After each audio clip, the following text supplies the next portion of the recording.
कविता और गाइस आज की इस वीडियो में हम करने वाले हैं जर्नल एंट्री विद जीएसटी। यानी कि अभी तक अगर आपने जीएसटी का टॉपिक नहीं करा है, समझ नहीं आ रहा, मुश्किल लग रहा है, सो गाइस किस तरीके से हम सिर्फ 2 मिनट में अपने जीएसटी की एंट्री को बहुत ईजिली पास कर सकते हैं, वो आज इस वीडियो में हम सीखने वाले हैं। सो गाइस अगर आपको ये वीडियो पसंद आएगी तो प्लीज़ इसे लाइक शेयर कमेंट करना और चैनल को सब्सक्राइब करना और अपने डाउट आप मेरे से यूट्यूब और इंस्टाग्राम पर पूछ सकते हो। अब आगे बढ़ते हैं गाइस जीएसटी के टॉपिक पर। इसकी कंसेप्चुअल वीडियोस अवेलेबल हैं, यानी कि इस पर ऑलरेडी वीडियोस अवेलेबल हैं जिसमें हर एक चीज़ को अच्छी तरीके से डीपली समझाया है। लेकिन आज हम एग्जाम ट्रिक सीखने वाले हैं कि किस तरीके से हम जीएसटी 2 मिनट में सीख लें, अपना एग्जाम अच्छी तरीके से पास कर ले। तो वो चीज़ आज हम इस वीडियो में सीखेंगे।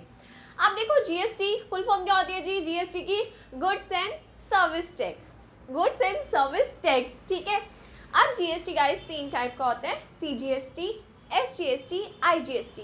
CGST that is central GST, state, S for state and I for integrated, ठीक है।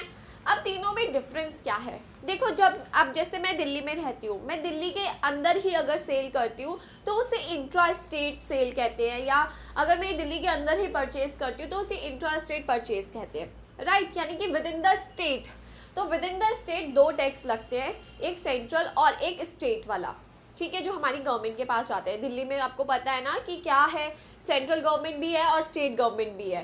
सो सेंट्रल को भी जाता है टैक्स और स्टेट को भी जाता है। और आईजीएसटी क्या होता है? जिसमें हम विद आउटसाइड दी स्टेट जब डील करते हैं, लाइक दिल्ली से मैं अगर चंडीगढ़ में डीलिंग करती हूँ, हिमाचल में डीलिंग करती हूँ, आंध्र प्रदेश में, सो आई हैव टू पे इंटीग्रेटेड जीएसटी टैक्स, ठीक है। मीनिंग क्लियर है अब इसका? So with in the state उसे इंट्रा स्टेट बोलते हैं और 2 टैक्स लगते हैं, CGST and SGST. And outside the state उसे इंटर स्टेट बोलते हैं और सिर्फ एक टैक्स लगता है, ठीक है। अब गाइस हम सीखेंगे कि कैसे इजी एंट्री पास की जाती है। सो उसके लिए आपको परचेज की एंट्री आती है। नॉर्मल परचेज की एंट्री क्या होती है ज़रा बताना? परचेज अकाउंट आपका डेबिट होता है और अगर आप पेमेंट कर रहे हो तो टू बैंक अकाउंट आपका क्रेडिट हो जाता है, राइट। नॉर्मल परचेज की एंट्री हम इस तरीके से करते हैं गाइस। और सेल की एंट्री कैसे करते हैं? सेल की एंट्री में पैसा आता है, बैंक अकाउंट डेबिट होता है और सेल जो है वो हमारा क्रेडिट हो जाता है, तो टू सेल्स अकाउंट क्रेडिट हो जाता है। ये नॉर्मल परचेज एंड सेल की एंट्री है जो हमें इजीली आती है। अब अगर इसमें जीएसटी आ जाए तो घबराना नहीं है। कैसे करना है देखो, purchase goods worth ₹50,000 paying CGST SGST 9% each by cheque. Cheque मतलब हो गया कि हम बैंक से पेमेंट कर रहे हैं, कैश होता तो कैश आ जाता, ठीक है। अब हम लोग 50,000 का सामान खरीद रहे हैं, सो परचेज में तो 50,000 रुपये आ जाएगा, ठीक है। एग्जाम्पल के थ्रू समझना ना और आसान होता है। सो 50,000 आ गया। अब देखो जब हम परचेज करते हैं तो हमें टैक्स देना होता है। जब हम परचेज करते हैं, आप दुकान से सामान खरीद के लेके आते हो तो आप क्या करते हो? टैक्स दे के आते हो ना उसको। सो आपके पास से पैसा जाता है, सो यानी कि बैंक से जो भी पेमेंट होगी उसमें टैक्स का अमाउंट भी हम पे कर रहे हैं। इसलिए हम टैक्स को क्या करते हैं? डेबिट करते हैं। इसलिए टैक्स को क्या करेंगे? परचेज के समय पर डेबिट करेंगे। सो अगर यहाँ पे सीजीएसटी है यानी कि मैं with in the state deal कर रही हूँ, एसजीएसटी है, दोनों को डेबिट कर देंगे, ठीक है। अब इनके आगे एक वर्ड यूज किया जाता है that is input. Input CGST, input SGST. अब ये अमाउंट लगाकर हम इसे पे करते हैं। इनपुट वर्ड क्यों यूज़ करते हैं? क्योंकि जब आप टैक्स पे करते हो सामने वाले पर्सन को तो आपके पास एक तरीके से एसेट बन जाता है कि यार अब तो हम गवर्नमेंट से, क्योंकि गवर्नमेंट इसको ना एडजस्ट कर सकती है, आपने जो टैक्स पे किया है और आपको जो रिसीव हुआ है उसमें एडजस्ट हो जाता है। सो इस वजह से आपके पास एक एसेट बन गया, यार हमने तो टैक्स पे किया है।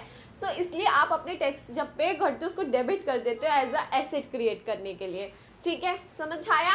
अब अगर 50,000 पर 9% ईच लगाना हो, 4500, ठीक है। 50,000 का 9% 4500।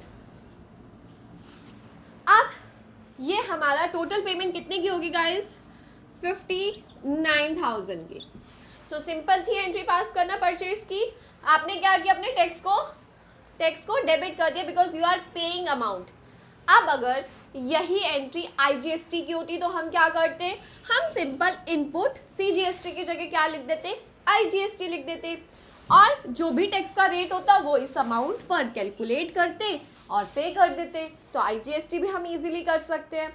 अब बात आती है जब हम सेल कर रहे होते हैं, तो देखो सेल की नॉर्मल एंट्री क्या होती है, बैंक टू सेल्स अकाउंट, यानी कि बैंक के थ्रू हमारे पास पैसा आता है जब हम सेल करते हैं। जब हम सेल करते हैं तो हम टैक्स भी रिसीव करते हैं ना, तो हमारे बैंक में टैक्स का अमाउंट भी आ जाता है। सो उस अकाउंट को किस नाम से दिखाएंगे, CGST अकाउंट, SGST, बिकॉज आपको टैक्स का पैसा भी मिल रहा है। ठीक है, तो अगर आपने सेल करी, अगर सपोज करो यहाँ परचेज की जगह सेल लिखा होता, तो इट मीन्स मैंने सेल करी 50,000 की। ठीक है, अब मैंने टैक्स पे किया 50,000 का 9%, 4,500 एंड 4,500। जैसे गाइज इसके लिए इनपुट वर्ड यूज़ किया जाता है, इसके लिए आउटपुट वर्ड यूज़ किया जाता है।